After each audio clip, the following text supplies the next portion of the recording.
This podcast is sponsored by Demo Day Records. Welcome to a Fish Out of Water podcast. This is your host, Richard Lipman. Today, we are interviewing Alec Soth. This is part 1 of 2 of this podcast.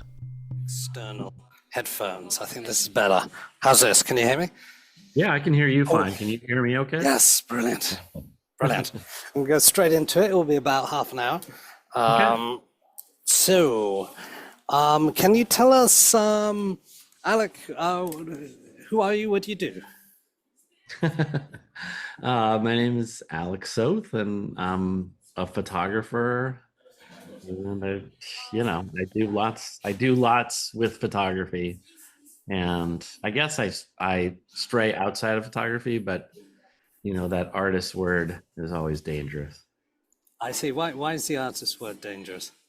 I mean, I don't know. It's silly. It's just it can sound pretentious in the wrong context, and I don't know which context I'm in right now. I'm on Zoom.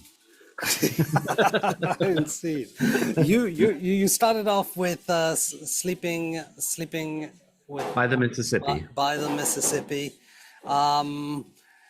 Is that something you dreamt about all your life as a kid? I wouldn't say so. No. I mean, weirdly, I was always a homebody, and I dreamt about building things in my backyard or my room. I was quite domestic. So I wasn't have this fascination with travel or adventure, really. I see that. Yes. Okay, we have you here. Just one moment. I'm just getting my notes very quickly. One moment. And was childhood a happy time for you? Yeah. I mean, yeah, absolutely. It was. I mean, up to a point, of course. I think many people reach this point, but yeah, it was. It was kind of a magical time. And when you were a kid, were you looking visually? Were you thinking visually? Were you good at school? Were you drawing? Were you watching a lot of TV? What were your influences? Oh yeah, interesting question. I think I had a rich imaginative life. So I had a lot of pretend friends. I had I lived in a fantasy world in my head.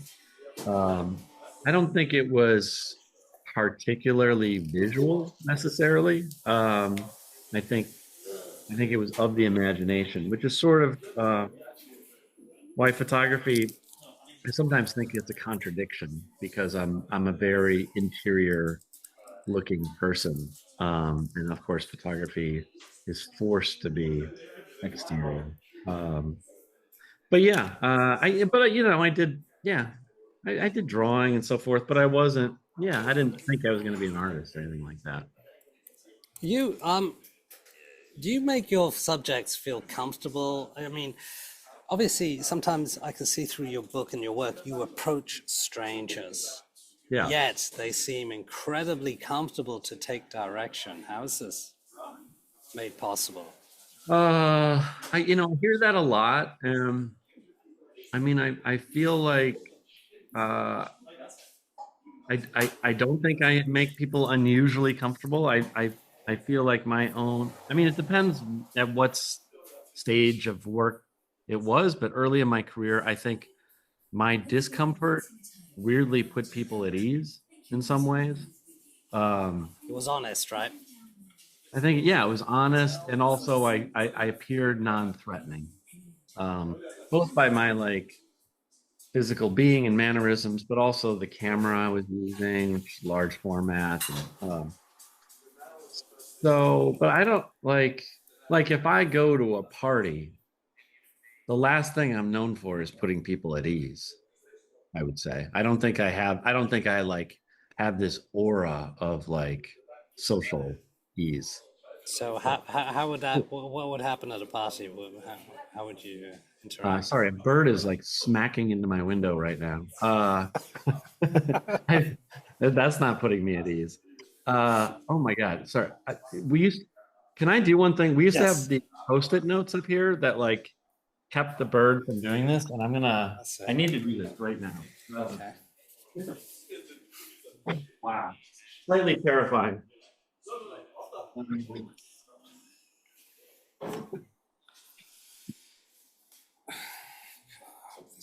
Sorry about that. That's all right.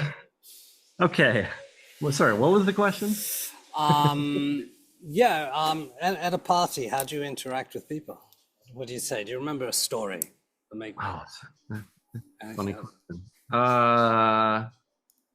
No, I mean, I think one of the things that I've learned now is that to ask people questions, to not talk about myself, to talk about them as if possible.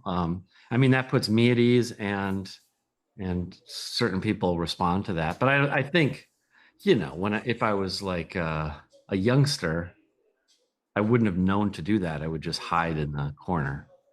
And I don't know if I have any good party stories, really. No. Are they connected with your photography? Do you sometimes recreate life through your photography? Not in a one-to-one way, but sure. I mean, I actually think most of my work is about social distance, social interaction, but also distance from the world or interaction with the world. So it's and so all the interactions that one might have had feed into the work that I do, but it's not one-to-one. Including the famous swan on the bed, right? Two swans on a bed as a towel. Sure. Sure, that work. That work in those motel rooms in Niagara Falls was very much love and longing and the desire for love. And so, like, staying sort of sometimes in honeymoon suites, that kind of thing, but alone, it's a way to sort of immerse myself in these issues of longing and so forth. Why the big format camera? Is that something you worked with since the beginning? Is that? Yeah, I mean, I don't by any means exclusively work with it, but before Sleeping by the Mississippi, I did plenty of work with other cameras. It was just I saw that a number of photographers that I really loved use that camera, so then I gave it a shot, and it has a really special quality. Yeah. How do your subjects react to the large format camera?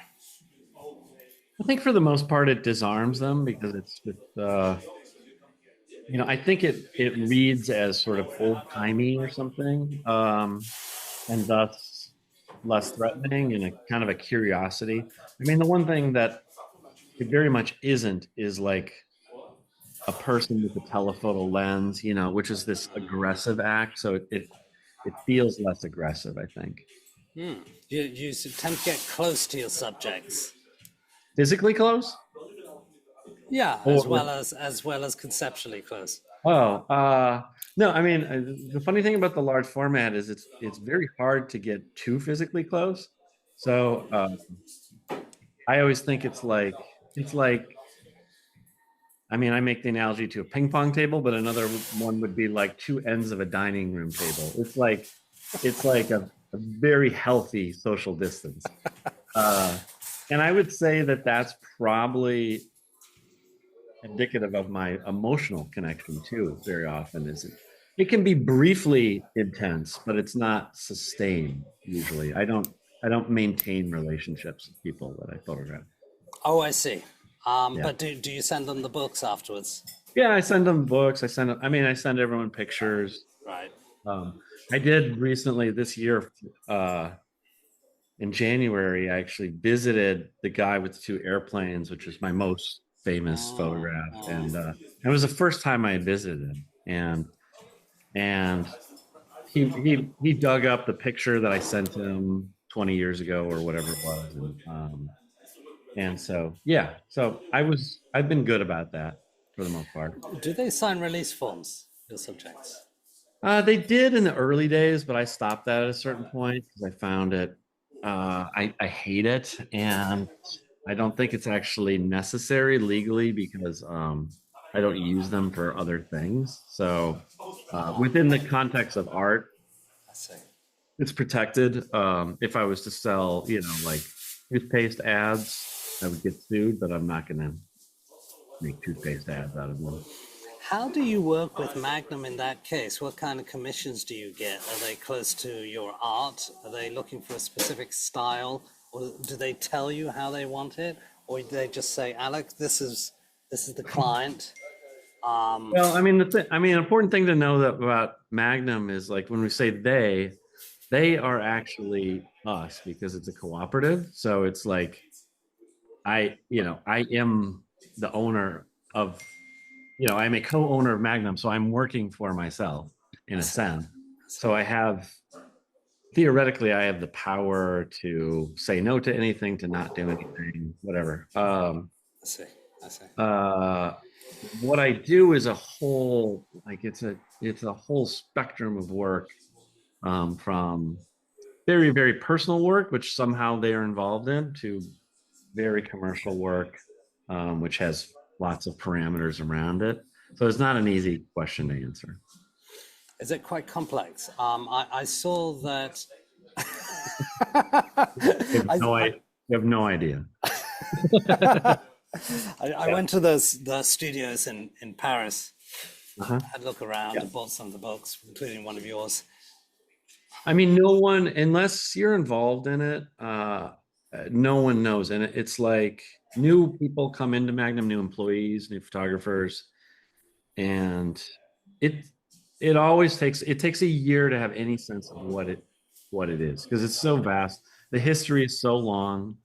The history between people living and dead is so complicated. And it's like an enormous family. Got And that if you impression. just like if you marry into a new family, it takes you a long time to understand the whole dynamic, um, and the kind of like intergenerational, you know, uh, trauma and and all of that. It's a vast thing. Yeah. Do you think photography now is political?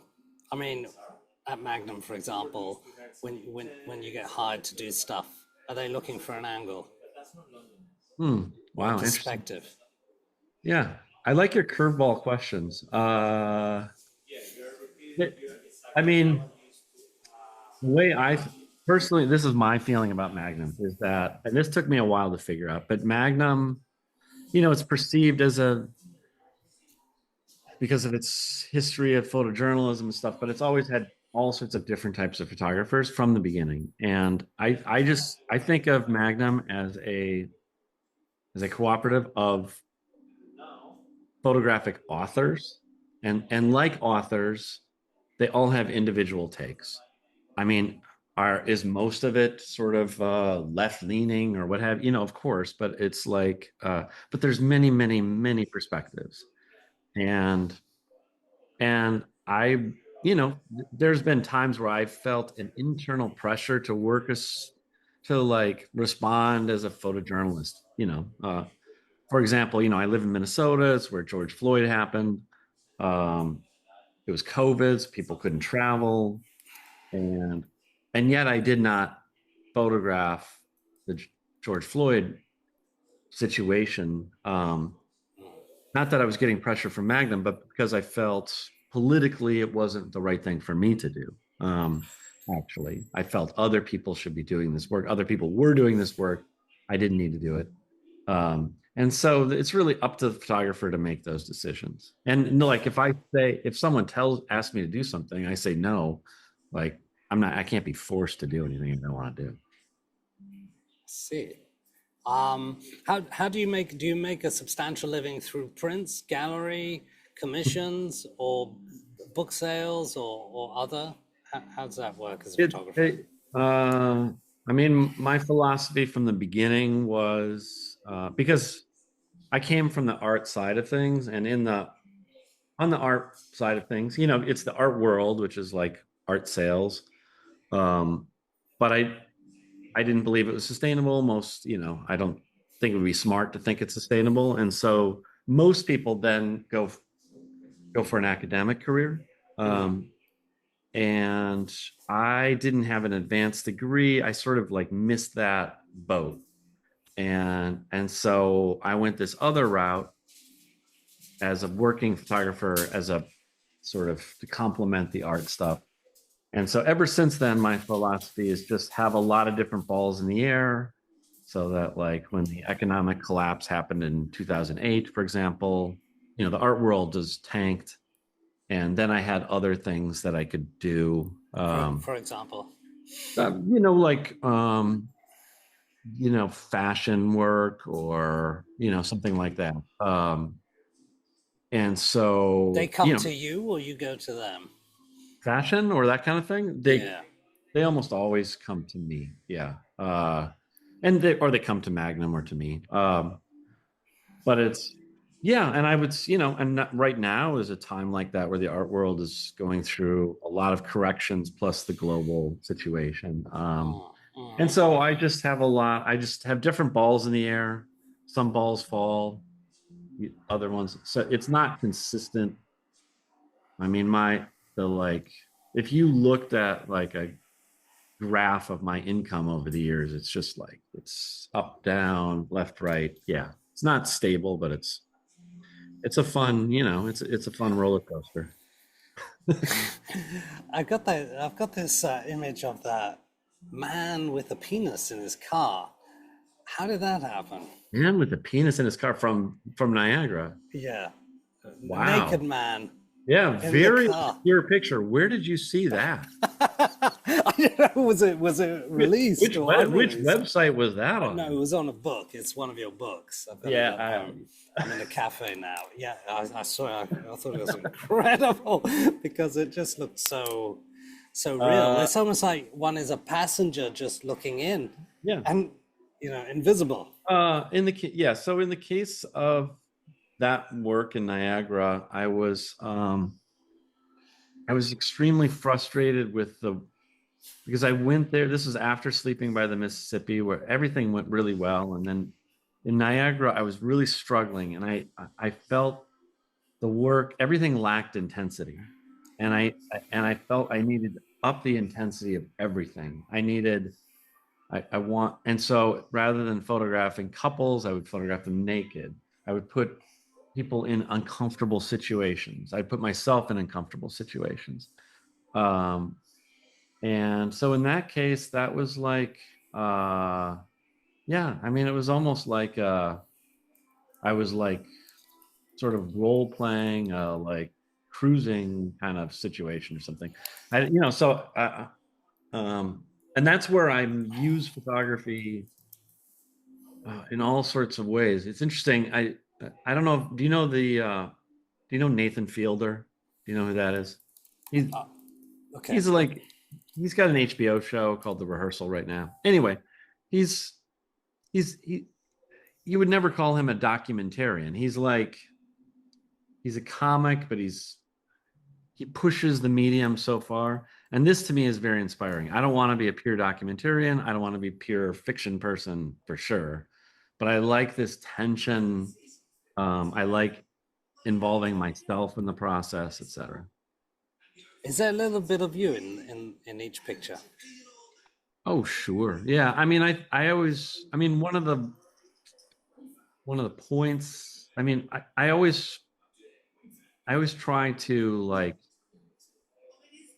put myself in there subtly so that like, in documentary films, when you hear the voice of the filmmaker off camera asking a question, that's sort of like an acknowledgement that the filmmaker is there and that they're involved. And can you give us an example? In that book, Niagara, I show my own penis. So that's so there's a photograph in a mirror basically, and something similar happens. It's almost a self-reference, but in my latest book. So there's an acknowledgement of my own participation or role in all of this. Yeah. You mentioned uncomfortable situations. Is that uncomfortable feeling wise or uncomfortable where there's a possibility of death?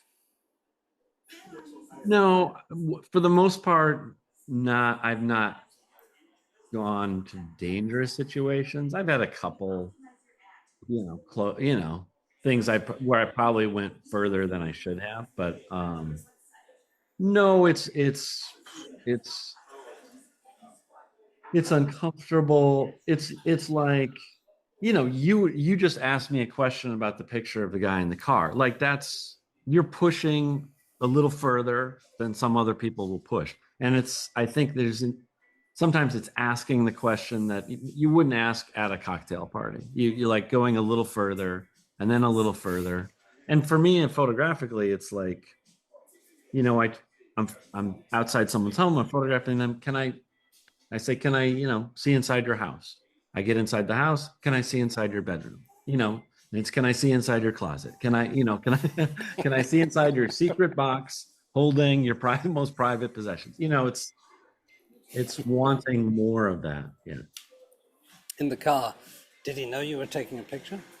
Oh yeah. I mean, the funny thing is, so I'm using the large format camera. It's great. It's this big. It's hard to focus. I'm outside the car. Actually, it's completely freezing cold, which is an issue in and of itself. And yes, yeah, fully, yeah. I mean, that's generally the case. Is that everyone? It's a collaboration. Yeah. Interesting.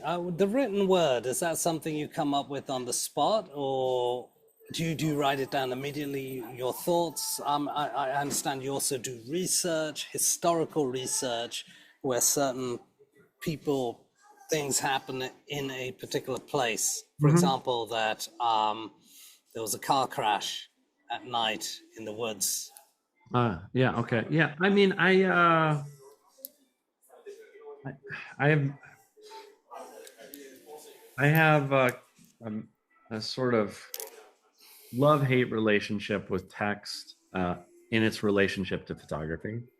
Um, I in like backstory and research. Like I want to interject that. I want to. It's important to me, and yet I think too much of it kills pictures and kills the experience for the viewer. So I'm always wrestling with language, how much to use it. Do I hide it in the back of the book? Where do I put it? Do I use titles? All that kind of stuff. So I don't have a good answer, but it's always on my mind, I guess. Yeah. If you were to do a project in England, would you travel around the country? What would it be about? Hmm. I recently did a commission, and it was like I was supposed to photo. I could do anything in Italy, right? And I was like, I'm not going to sum up Italy, and I had very little time to do it. So I was not going to sum up Italy. So in that case, I went to Venice, and I went to a fancy hotel, and I did all the work in the hotel. And I'd done something similar in Japan before, kind of referencing Lost in Translation. I mean, I would feel very uncomfortable trying to like take on England. I would pick something very, very small, and that probably had something to do with being an outsider there. So I don't know what that means exactly, but I'm interested again in sort of acknowledging my own presence, my own lack of understanding, or so forth. Yeah. That picture on on your right, can you tell us a bit about it? The lady. Oh, this is just a book. I mean, this is so I'm a big, so for me, books are the primary way. It's like the first way that I think of distributing work. So these are just like other people's books. I mean, this is a book of photographs. They're all self-portraits by this woman. But yeah, it's not mine. Okay. Yeah. And what about your future work? Are there any projects you're focusing on, or do you focus on the travel, the road? You're gonna. No, I'm super project based. So I finish a project and then I have to figure out the next one, much like a filmmaker or a novelist or what have you. And then basically I never talk about the next one because I want to feel free for it to change. And I have a long history of starting something and then it turns into something else or I abandon it. And if I talk about it too much, then I feel like I have to do it. So thus, no answer. How do you get the funding? I mean, for example, when you're traveling around back in the early days, was it tricky? Did you have to save up? I'm obviously you were away from home for weeks. I saved up. And I got a couple grants. It took me a while to like get to the level where I could get a grant. So I got a grant. Took time off of work. Just cobbled together a way to do that. It's of course very different now. Yeah. So we can look at a couple of photos here. Just one moment. Let me just. This podcast is sponsored by Demo Day Records. Thank you for listening to a Fish Out of Water podcast. This is your host, Richard Lipman. Should you have any questions, comments, or suggestions, please get in touch.